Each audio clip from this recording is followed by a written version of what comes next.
Bienvenue dans cette nouvelle vidéo, je teste la peinture à 1 €. Alors c'est une peinture qui vient du Portugal et qui coûte 1 €, donc 14,99 le fût de 15 litres. Au Portugal, il y a toute une gamme de peinture qui est équivalente à la France, puisque souvent on a les mêmes fabricants internationaux. Tu peux retrouver les mêmes fabricants en France que au Portugal, avec des marques différentes. Chaque gros fabricant a sa propre marque en fonction des pays, Italie, Portugal, Espagne, France, Allemagne. Voilà, donc on a à peu près les mêmes formules en France qu'au Portugal. Et donc là, c'est une peinture qui est cachée, tu ne connaîtras pas la marque. Et comme tu peux le deviner, super grosse déception quand j'ai commencé à peindre. Donc en séchant, elle devient un peu plus blanche, mais au niveau de l'imprégnation du support, ça reste super moyen. L'imprégnation se fait pas tellement bien, donc en termes d'impression, c'est pas terrible. Ça rentre pas vraiment dans le support, ça fixe pas vraiment le fond. Il n'y a pas du tout de pigment, puisque c'est du blanc de Meudon.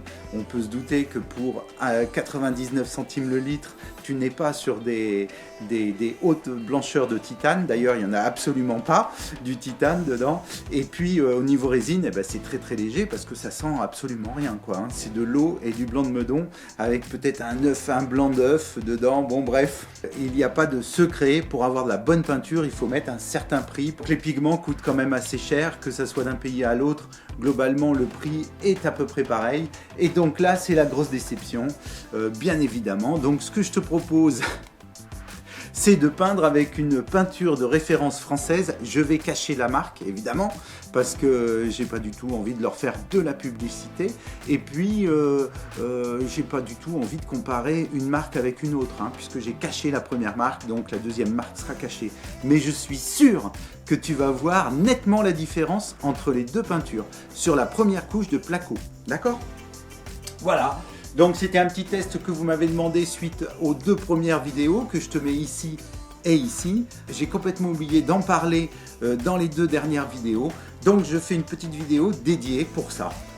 Voilà, en airlace c'était très bien parce que justement tu couvres beaucoup en airlace, tu charges beaucoup, surtout que là sur des parties béton comme ça, j'ai pas mal chargé et donc ça fait un rendu assez blanc, mais c'est pas sur placo, c'est vraiment quand tu roules que tu sens la peinture. Bon, là elle est en train de sécher. Attention. Je la sens un peu farineuse sous la main, tu vois. Ça manque de résine. C'est la résine qui fait que la peinture vient avoir un feuille bien dur. Alors on y va, on va tester la peinture, la différence entre les deux.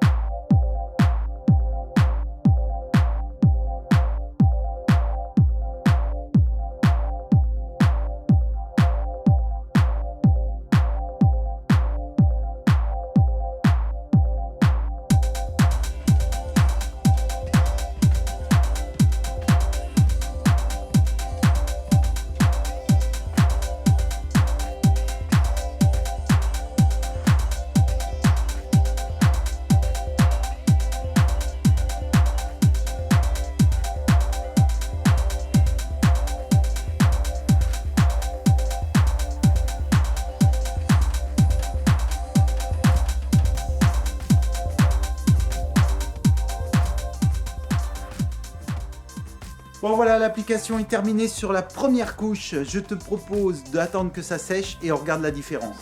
La différence est flagrante entre une première couche qui est sèche et celle-ci qui est en train de mater, qui est en train de sécher.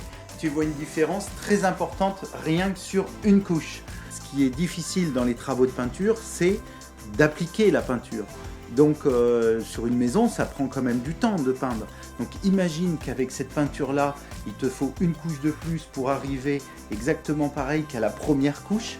Une peinture de bâtiment, il faut 3 couches. Une impression, une couche intermédiaire et une couche de finition. C'est avec ces 3 couches-là que tu arrives à voir que ton feuille de peinture est parfait, puisque c'est à la 3e couche que ta peinture va se tendre correctement. Si déjà à la première couche tu es obligé de faire une couche en plus pour arriver à couvrir, donc c'est vraiment pas un gain de temps, parce que même si tu as payé peut-être un peu moins cher ta peinture, mais si derrière tu as 15 ou 20 heures ou 30 heures pour repeindre entièrement une couche supplémentaire ta maison, c'est vraiment pas un gain de temps pour 50 euros. Donc c'est très important d'avoir une peinture qui soit très opacifiante quand tu fais de la peinture de bâtiment. Si ce n'est pas des impressions techniques, prends plutôt des impressions qui sont opacifiantes, tu peux gagner donc en blancheur et en rapidité de travail. Voilà, donc c'était pour te faire la petite synthèse.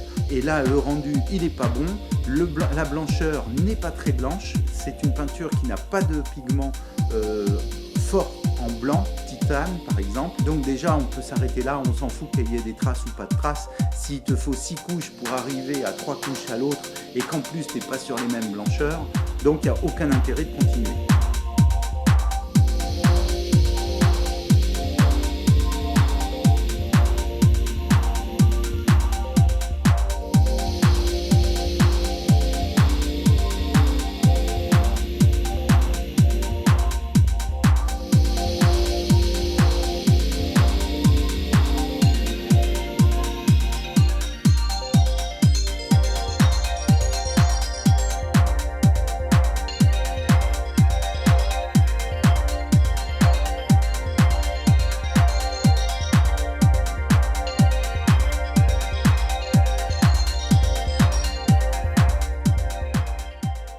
Donc moi je vais continuer mon tuto. Si tu veux voir le tuto complet, clique ici, je te remercie. Je te dis à bientôt, partage, salut!